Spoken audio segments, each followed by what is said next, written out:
علماء کا ساتھ دو، علماء کا ساتھ دو۔ اسلامی طور طریق کے نشانات ہمارے ختم ہو جائیں گے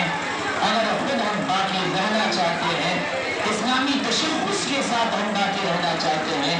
اسلامی آئین و کردار کے ساتھ ہم باقی رہنا چاہتے ہیں، تو ان جیسے دینی ادارے اسلام کے قلعے اور یہ آئینی جو ادارے ہیں، ان ادارے کی حفاظت کرنا ہم سب کی ذمہ داری ہوگی۔ بہرحال آپ اللہ کے بروز کی بنیاد پر فی الحال 295 بچے حاضر تھے اور تقریباً 286 بچے کے قریب حاضری اس میں بنی ہوئی، اتنے بچے آپ کے ادارے میں تعلیم حاصل کر رہا ہے، یا آپ اللہ کے فیروز کا نتیجہ ہے۔ آپ اللہ دیکھتے بھی ہر سال 25 سے 30 حافظ بچوں کی تعداد پوری ہو رہی ہے، لیکن یہ ہماری بڑی کامیابی کی دلیل ہے۔ وہ سعادتگاہ اور مدرسہ اسماعیلیہ کی سرزمین سے جن بچوں نے قرآن پاک کو اپنے سینوں میں محفوظ کیا، 20 سے 25 کی تعداد میں طلبہ نکلے اور پورا ہندوستان کے گوشہ گوشہ چپا چپا سے علم نورانیت کو پھیلانے کا کام کرے، یہ ہم سب کی سعادت کی بات ہے۔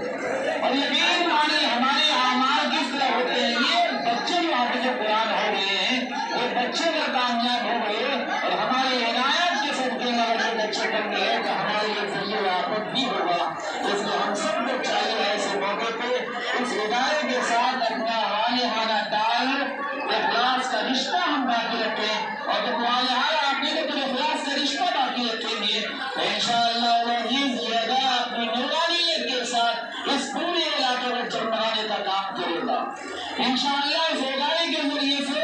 علمی فضا اور علمی ماحول کو قائم کرے گا۔ انشاءاللہ جہاں دینی تعلیم ہے، آپ کو پتا ہے کہ اس سال حضرات کی خلوص اور توجہ کی بنیاد پر کمپیوٹر سینٹر کا بھی آغاز ہو گیا ہے اور باضابطہ کمپیوٹر کی بھی تعلیم ہو رہی ہے۔ آپ حضرات اس بات کی بھی جانکاری ہے، مجھے کوئی تردد نہیں ہے کہ بعض بچے کمزور کمپیوٹر کے حامل ہوتے ہیں، تو تعلیم کے ساتھ ساتھ حافظ قرآن ہونے کے ساتھ ساتھ اس کو علم خیاطی یعنی درزی اور سلائی کا کام بھی سکھانے کا کام کیا جاتا ہے، تاکہ ہمارے بچے اور مصباح العلوم کا بچہ کہیں جا کر کے بے یار مددگار اور پریشانی کا شکار نہ ہو۔ مصباح العلوم اپنے اعتبار سے ہماری جہد کوشش کرتا ہے کہ یہ بچہ ہمیشہ کامیاب ہو اور بچہ کا مستقبل تابناک اور روشن ہو۔ مصباح العلوم اس بات کی کوشش کرتا ہے۔ آپ بندر کا خلوص رہے گا، انشاءاللہ مزید شعبے جات کھلیں گے، علمی راہیں اور کھلیں گی اور ترقی کے راستے اور ہموار ہوں گے۔ اور ہمارے صدر مدرسہ حضرت جناب قاسم نسیم احمد صاحب نے آپ اللہ سے اپیل بھی کیا ہے کہ بچوں کی رہائشی میں بڑی دقت ہو رہی ہے اور بچوں کی کثرت کی بنیاد پر رہائش میں بڑی پریشانی ہے۔ اسی بنیاد پر یہ فیصلہ لیا کہ نئی منزل کا 12 حصہ اور پری منزل کے چھت ڈھلائی ہونا ہے۔ انشاءاللہ العزیز 2-4 دن کے اندر میں سینٹنگ کا کام شروع ہونے والا ہے اور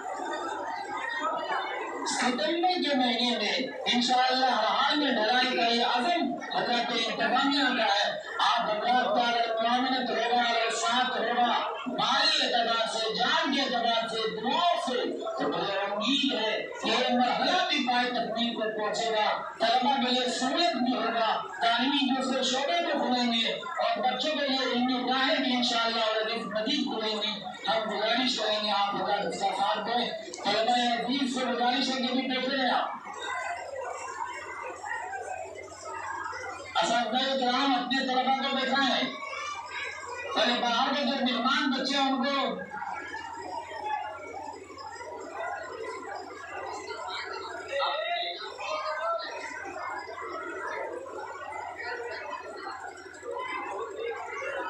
انہیں ساری عقیدت مندانہ الفاظ کے ساتھ میں آپ حضرات سے